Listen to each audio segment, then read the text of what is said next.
ఇప్పుడు ఇంకోటి బోర్డులోని కొంతమంది సభ్యులతో కలిపి ఒక ప్రొక్యూర్మెంట్ కమిటీ అని ఉంటుంది. అందులో 4-5 ఉంటారు. అందులో ఇప్పుడు ఉన్నటువంటి పార్థసారథి మంత్రి ఉన్నారు కదా, ఆయన, వేమిరెడ్డి ప్రశాంత్ రెడ్డి ఇప్పుడు టీడీపీ ఎమ్మెల్యే ఉన్నారు కదా, వాళ్ళిద్దరు అందులో మెంబర్లు.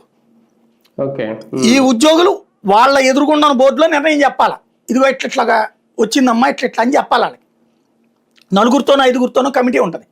వాళ్ళు ఫైనల్ చేసుకోవాలి, అధికారులు వాళ్ళు కూర్చుని మాట్లాడుకోవాలి. తర్వాత అది ఫైనల్గా బోర్డు ముందుకు వస్తుంది అనమాట, మెయిన్ బోర్డు దగ్గరికి. ఇది ఆమోదించడమా రిజెక్ట్ చేయడమా అన్నటువంటిది ఉంటుంది. బోర్డు ప్రొసీజర్లో ఉండేది అది, వీళ్ళుగా పెట్టరు బోర్డు వాళ్ళు అక్కడ.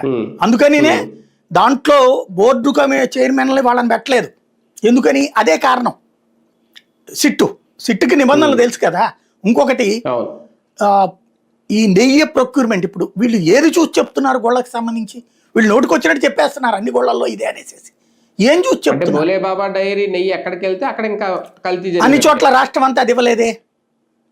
మరి అప్పుడు అన్ని గోళ్ళల్లో ఎందుకు చెప్తున్నారు మీరు? అన్నాలయాల్లో ఎందుకు ప్రజలందరినీ కూడా తీసుకొస్తున్నారు? అట్లాగా ఇబ్బంది పెడుతున్నారు, అవమానిస్తున్నారు.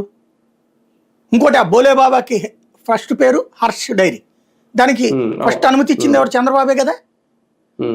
అనుమతి ఇచ్చింది చంద్రబాబు, బ్యాన్ చేసింది జగన్. దాన్ని వాళ్ళే పేరు మార్చుకుని వచ్చారు, హర్ష డైరీ వాళ్ళు. భోలేబాబా ఒరిజినల్ పేరు భోలేబాబా కాదు.